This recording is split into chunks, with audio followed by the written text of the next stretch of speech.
vela kwazi ukuthi ubani watshona naye ngoba utshona nje ematshwaleni. Amacorona khona sokuhlangana into zakhona amacorona lamatshwala. Lamatshwala kanjani? Yahlangana into zamacorona lamatshwala usaqondakala ukuthi kanti.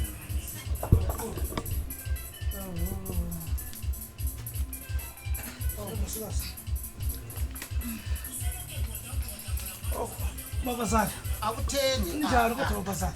Uyazizwa zalonyaka? Ngiyazizwa baba Zala. Kanti wakazizwa. Ngiyazizwa. Sichayileya lokho avalwayo. Hey, Jehova mkhonyane zami angizichaya isifuba lonyaka hayi ngizichaya izihlalo ngithi ziyachaya lezi ngoma lezi. Alezi hayi ngiyazizwa. yakhupha amanye amabhurugu ngiyakutshela.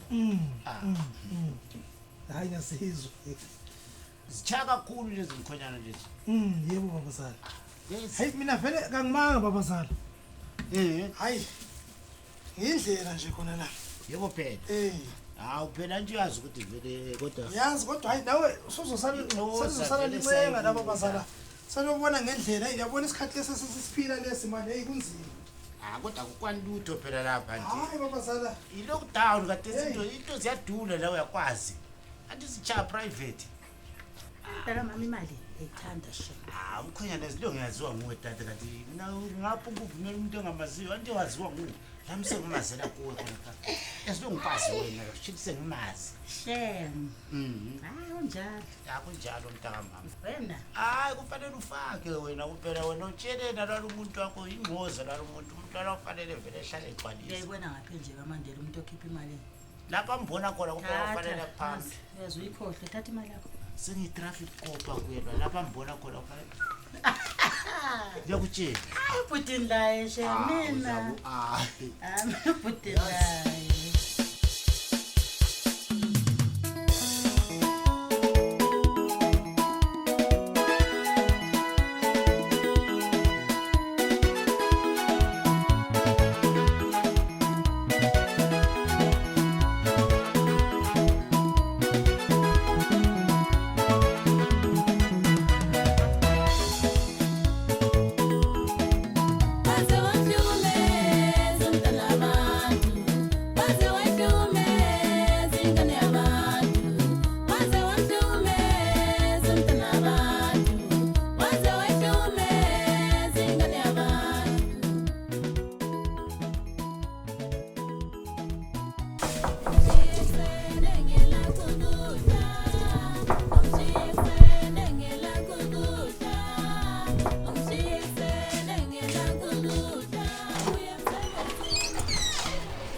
Yebo njani? Lokwenza mjani?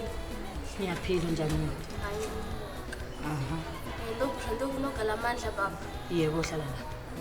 Uya Mandla yebo akepha. Uphumile. unobuya lobaba. Andla qinisa ukuthi uyasikade manje. Ndandikumla ukuthi ndomilile. All right. Izakho ngizakhala lapha.